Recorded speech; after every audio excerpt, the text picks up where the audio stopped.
আমরা আজকে semiconductor diode সম্পর্কে আলোচনা করব। সেমিকন্ডাক্টর ডায়োড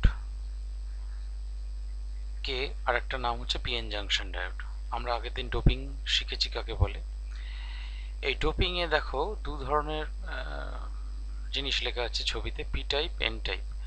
একটা সিঙ্গেল ইন্ট্রিনসিক সেমিকন্ডাক্টর নিয়ে তার বাঁ পাশটা পি টাইপ ডোপ করা হয়েছে, অর্থাৎ ধরো অ্যালুমিনিয়াম জাতীয় পদার্থ দিয়ে ডোপ করা হয়েছে, আর ডান দিকটা যার ফসফরাস। এন টাইপ ডোপিং করতে গেলে পেন্টাভ্যালেন্ট চাই, ফসফরাস জাতীয় পদার্থ দিয়ে ডোপ করা হয়েছে। তাহলে ডান দিকে ইলেকট্রনটা হচ্ছে মেজরিটি ক্যারিয়ার, মুখ্য আধান বাহক বলা হয়, আর এন টাইপের ক্ষেত্রে মুখ্য আধান বাহক হচ্ছে ইলেকট্রন, আর পি টাইপের ক্ষেত্রে মুখ্য আধান বাহক হচ্ছে হোল। ডোপিং কতটা করব সেটা ডিপেন্ড করছে যে আমার কি ধরনের ডায়োড আমি তৈরি করতে চাইছি তার উপর নির্ভর করছে। এটা কিন্তু গোটা একটা সিঙ্গেল পিস। মনে করো না যে পি টাইপ একটা semiconductor, N type semiconductor Fevikwik দিয়ে জুড়ে দেওয়া হয়েছে। এটা একটা সিঙ্গেল পিস। তো এইরকম জিনিস তৈরি করার পর একটা বিশেষ ঘটনা ঘটে। সেই বিশেষ ঘটনাটা কি? সেই বিশেষ ঘটনাটা হচ্ছে তলার ছবিটায় দেখো। তলার ছবিতে বাঁদিকে শুধু হোলসগুলো দেখানো হয়েছে, ডান দিকে ইলেকট্রনসগুলো দেখানো হয়েছে।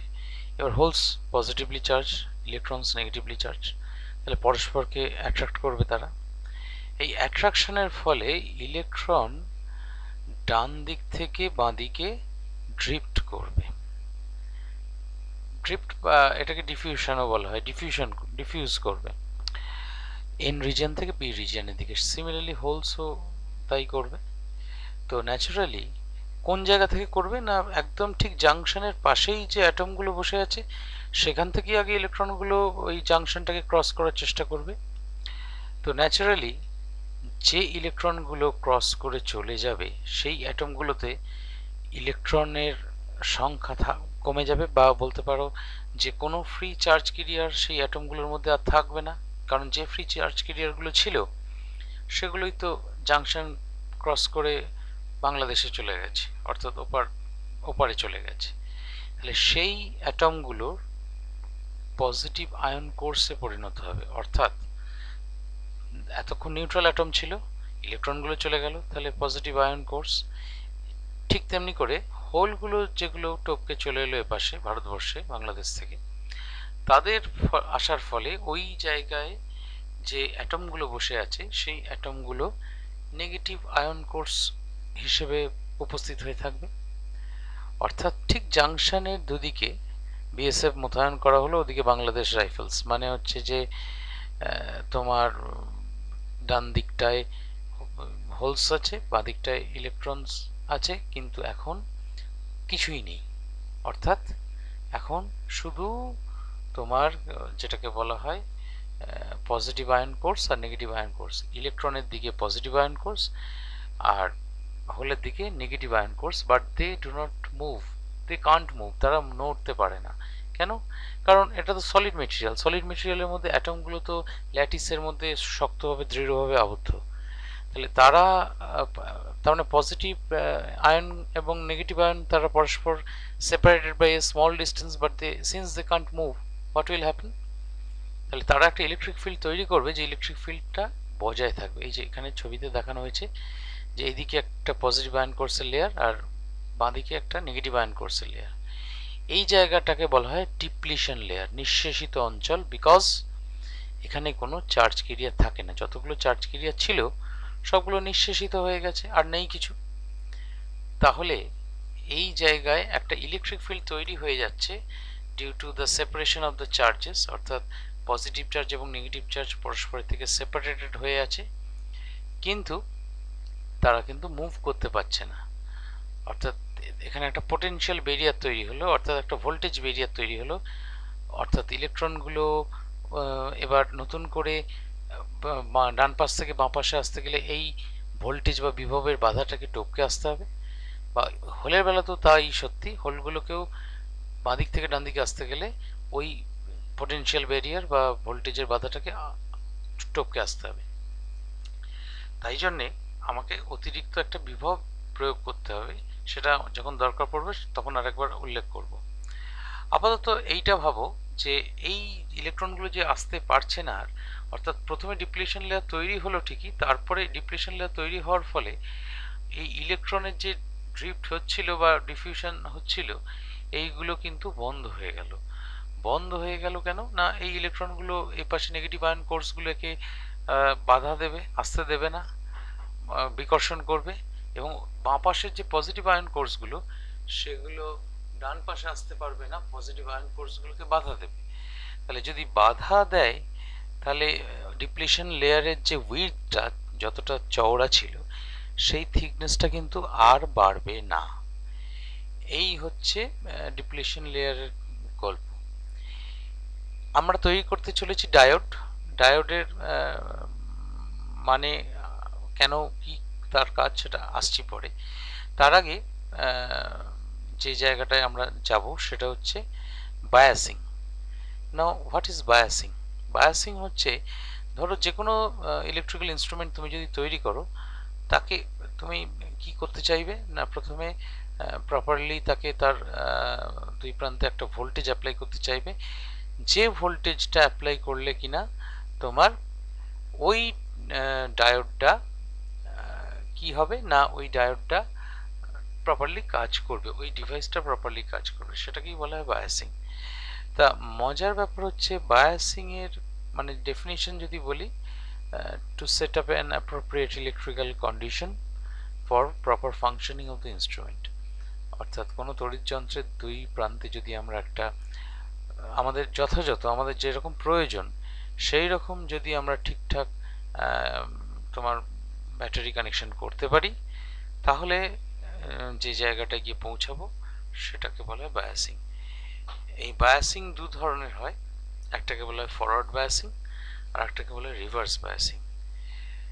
আমরা দেখতে পাবো যে ফরওয়ার্ড বায়াসিং এর ক্ষেত্রে ব্যাটারির পজিটিভ এন্ডের সঙ্গে হোল রিজিয়ন বা পি রিজিয়নটা কানেক্টেড, আর ব্যাটারি নেগেটিভ এন্ডের সঙ্গে এন রিজিয়নটা কানেক্ট করা হয়। এটা হচ্ছে ফর ফরওয়ার্ড বায়াসিং। আর রিভার্স কথাটার মানে যেহেতু জানো তোমরা, রিভার্স মানে হচ্ছে উল্টো। রিভার্স বায়াসিং এর ক্ষেত্রে কি করা হয়? রিভার্স বায়াসিং এর ক্ষেত্রে ঠিক উল্টো কাজটা করা হয়, অর্থাৎ ব্যাটারির পজিটিভ এন্ডের সঙ্গে এন রিজিয়ন আর নেগেটিভ এন্ডের সঙ্গে পি রিজিয়ন যুক্ত করা হয়।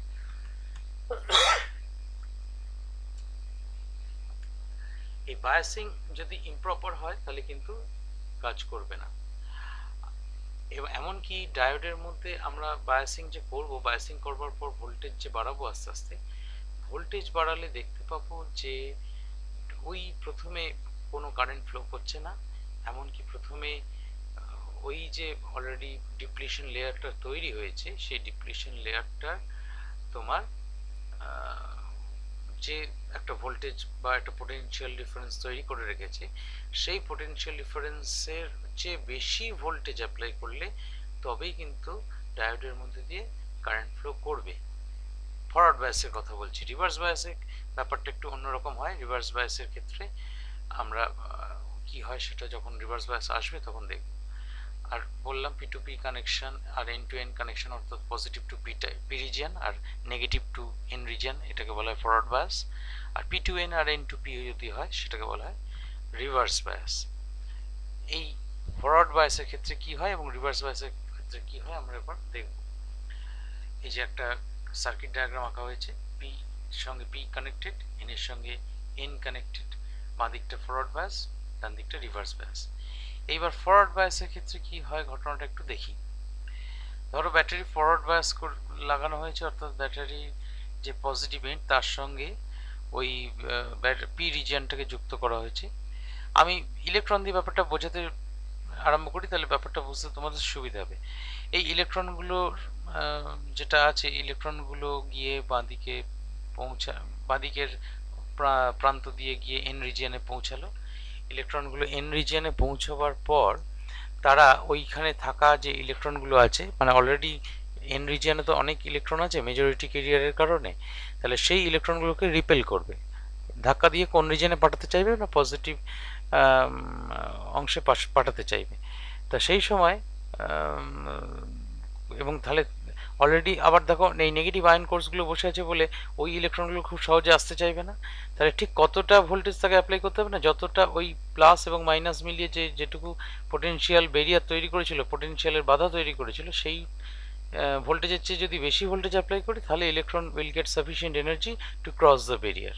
তাহলে ব্যারিয়ার ক্রস করে পি রিজিয়নে ধরো চলে এলো এবং কারেন্ট ফ্লো করলো। ঠিক উল্টো ঘটনাটা হোলের বেলায় ঘটে, হোল উল্টো ডিরেকশনে একই রকমভাবে যেতে থাকবে, ফলে তোমার কারেন্ট ফ্লো দিব্যি ঘটবে, কারেন্ট ফ্লো বিশেষ বাড়বে না। এবার রিভার্স বায়াসের বেলায় আসি। রিভার্স বায়াসের বেলায় কিন্তু ঘটনাটা একটু অন্যরকম, ঘটনাটা উল্টো বলতে পারো। কীরকম না, রিভার্স বায়াসের ক্ষেত্রে, ছবিতে এখনো ফরওয়ার্ড বায়াসটাই দেখানো হচ্ছে, রিভার্স বায়াসে আসি। রিভার্স বায়াসের ক্ষেত্রে কি হয়, রিভার্স বায়াসের ক্ষেত্রে যখন তুমি ওই পজিটিভ এন্ডটা, ব্যাটারির পজিটিভ এন্ডটা নেগেটিভ রিজিয়নের সঙ্গে যুক্ত করো আর নেগেটিভ রিজিয়নটা পি রিজিয়নের সঙ্গে যুক্ত করো, কি হয়, নেগেটিভ রিজিয়নে তো প্রচুর ইলেকট্রন আছে, তারা অত কষ্ট করে ব্যারিয়ার ক্রস করবে কেন, তারা সরাসরি ওই তার দিয়ে এসে ব্যাটারির মধ্যে ঢুকে পড়ে। তাহলে ন্যাচারালি তার মানে ওখানে যতগুলো চার্জ কেরিয়ার ছিল, বেশিরভাগ চার্জ কেরিয়ার গুলোই, অর্থাৎ ইলেকট্রনগুলো ওই ব্যাটারির পজিটিভ এন্ডে এসে মিশে যায়। তাহলে যে এন রিজিয়নে যে মেজরিটি চার্জ কেরিয়ার ইলেকট্রন বসেছিল, এতক্ষণ অনেক ইলেকট্রন ছিল, তাহলে তারা আর রইল না। তারা আর যদি না থাকে তাহলে বলতে পারি তার মানে অনেকগুলো পজিটিভ আয়ন কোর্স তৈরি হয়ে গেল। আগে কেবলমাত্র একটা লেয়ার পজিটিভ আয়ন কোর্স ছিল, এখন অনেকগুলো লেয়ার তৈরি হয়ে গেল। ঠিক একইভাবে similarly in the P region একটা নেগেটিভ আয়ন কোর্সের লেয়ার ছিল, সেখানে তোমার অনেকগুলো নেগেটিভ আয়ন কোর্সের লেয়ার তৈরি হয়ে যাবে, কারণ এখান থেকে হোলগুলো, তাহলে ব্যাটারি নেগেটিভ এন্ড থেকে ইলেকট্রন শাঁসা করে গিয়ে ওই হোলগুলোকে নিউট্রালাইজ করে দেবে, এবং ফলে তার মানে সহজ কথায় বলতে গেলে ওখানে তার মানে নেগেটিভ আয়ন কোর্স অনেক বেড়ে যাবে। বা সেটাকে কনসলিডেটেড ভার্সনে যদি আমি কথাটা বলি, ডিপ্লিশন লেয়ারের যে উইডথ বা থিকনেস, অর্থাৎ নিঃশেষিত স্তরের যে বেধ, সেটা আস্তে আস্তে বৃদ্ধি পাবে, এবং একটা সময় আসবে ওই গোটা ডায়োডের বাঁ পাশটায় সবগুলো হচ্ছে নেগেটিভ আয়ন কোর্স, ডান পাশটা পুরোপুরি পজিটিভ আয়ন কোর্স, এবং তার মানে কোনো চার্জ কেরিয়ার নেই সিস্টেমের মধ্যে, এবং কোনো চার্জ কেরিয়ার না থাকার ফলে আর কোনো কারেন্ট ফ্লো করছে না। অর্থাৎ এইখানে যদি অলরেডি অনেক নেগেটিভ আয়ন কোর্স হয়ে যায়, পি রিজিয়নটাই গোটাটাই নেগেটিভ আয়ন কোর্স হয়ে গেল, তাহলে সে আর ব্যাটারির ইলেকট্রনগুলোকে আর কি ওর মধ্যে দিয়ে যেতে দেবে? দেবে না, বিকজ তারা সবাই ওই ইলেকট্রনগুলোকে রিপেল করবে। ঘুরিয়ে ভাবলে ওই নেগেটিভ আয়ন কোর্সের দিকটা, অর্থাৎ এন রিজিয়নের দিকটাও ঠিক উল্টো ঘটনাটা ঘটবে।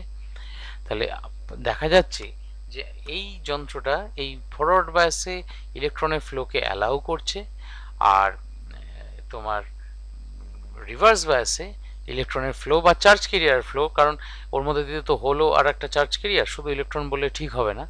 তাহলে এই দুই ধরনের চার্জ কেরিয়ারের ফ্লোকে অ্যালাউ করছে না রিভার্স বায়াসে, কিন্তু ফরওয়ার্ড বায়াসে করছে। তাহলে একটা জিনিস বুঝতে পারি, তবে হ্যাঁ একটা জিনিস মনে রেখো, সেটা হচ্ছে যে ইলেকট্রন কিন্তু তারের মধ্যে দিয়ে চার্জ কেরিয়ার কেবলমাত্র ইলেকট্রন কানেক্টরগুলো যেগুলো আছে, সে কেবলমাত্র ডায়োডের মধ্যেই হোলের অস্তিত্ব আছে, সেমিকন্ডাক্টরের বাইরে বাইরে কিন্তু হোলের অস্তিত্ব নেই। আর ডায়োড নামটা হয়েছে কেন? ডাই ইলেকট্রোড থেকে। ডাই ইলেকট্রোড মানে দুটো, দেখো তড়িৎদ্বার আছে, দুটো তড়িৎদ্বার বা দুটো ইলেকট্রোড বলে ডাই, আর ইলেকট্রোড মানে তো তড়িৎদ্বার জানো, সেই জন্য নাম হচ্ছে ডায়োড। আর আইডিয়ালি তাহলে বুঝতেই পারছো, ফরওয়ার্ড বায়াসে বেশি কারেন্ট ফ্লো করছে মানে ডায়োডের রেজিস্ট্যান্স খুব কম, আর রিভার্স বায়াসে ডায়োডের রেজিস্ট্যান্স খুব বেশি। তাহলে ফর আইডিয়াল ডায়োডস ফরওয়ার্ড বায়াসের রেজিস্ট্যান্সটা তাই জন্য 0 ধরবো, রিভার্স বায়াসের রেজিস্ট্যান্সটা ইনফাইনাইট ধরবো। তোমাদের মনে প্রশ্ন জাগতে পারে যেটা, যে এই যে ইলেকট্রনগুলো ডিপ্লিশন লেয়ার তৈরি করছে, করে যে এপাশে চলে আসছে দিয়ে ডিপ্লিশন লেয়ারটা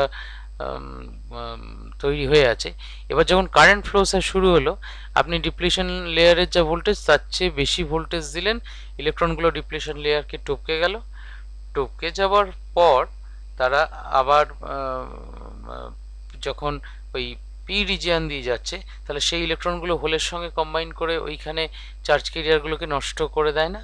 হ্যাঁ দেয়, কিছু দেয়, কিন্তু অলরেডি একটা অ্যাটমের বেশিরভাগ স্থানই তো ফাঁকা, ইলেকট্রনগুলো যাবার অনেক জায়গা থাকে এবং তাদের গতিশক্তি যথেষ্ট বেশি থাকে বলে তারা সরাসরি যখন হোলের সম্মুখীন হয়, হোলে গিয়ে ধাক্কা খায়, তখন হোল এবং ইলেকট্রন, ওটাকে বলা হয় পেয়ার, ওই ওই দুটো পেয়ার ডিজেনারেট করে যায়। কিন্তু মানে বেশিরভাগ ক্ষেত্রেই ওই ইলেকট্রনগুলো হোলের সঙ্গে ধাক্কা খায় না, কারণ বুঝতে পারছো একজনের কন্ডাকশন ব্যান্ড এনার্জি, একজনের ভ্যালেন্স ব্যান্ড এনার্জি, ফলে এদের রিকম্বিনেশন, এটাকে বলা হয় রিকম্বিনেশন। এই রিকম্বিনেশনের চান্স একদম 0% তা বলছি না, কিন্তু রিকম্বিনেশনের চান্স যথেষ্ট কম। ফলে ইলেকট্রনগুলো খুব সহজেই ওই পি রিজিয়ন ওভারকাম করে আবার ব্যাটারির দিকে চলে যেতে পারে, ব্যাটারি পজিটিভ এন্ডের দিকে চলে যেতে পারে। এই তাহলে এই ডায়োড দিয়ে আমরা ভালভ তৈরি করতে পারি। ভালভের কাজ তোমরা জানো, ভালভের কাজ হচ্ছে একমুখী প্রবাহ, অর্থাৎ ভালভ তার মধ্যে দিয়ে একদিকে যে কোনো জিনিস যেতে অ্যালাউ করে, উল্টো দিকে আসতে দেয় না, ওয়ান ওয়ে ট্রাফিক। এরকম ভালভ আমরা জলের পাইপেও অনেক সময় ব্যবহার করি পাম্পের সঙ্গে, যে একদিকে জল, পাম্পের সঙ্গে যে ভালভ থাকে সেগুলো জল নিচ থেকে তুলতে দেয়, উপরের জল যখন নিচে নেমে যাওয়ার চেষ্টা করে সেটাকে আটকায়। অর্থাৎ ডায়োড তাহলে একটা ইলেকট্রিক্যাল ভালভের মতো কাজ করছে, এবং একে তাই জন্য আমরা অনেক সময় মানে কোথাও কোথাও এই ডায়োডকে ভালভ বলেও কিন্তু নাম দেওয়া হয়। এই আপাতত ডায়োড বেসিক্স। আমরা পরের দিন আবার স্পেশাল টাইপ অফ ডায়োডস কিছু নিয়ে আলোচনা করব।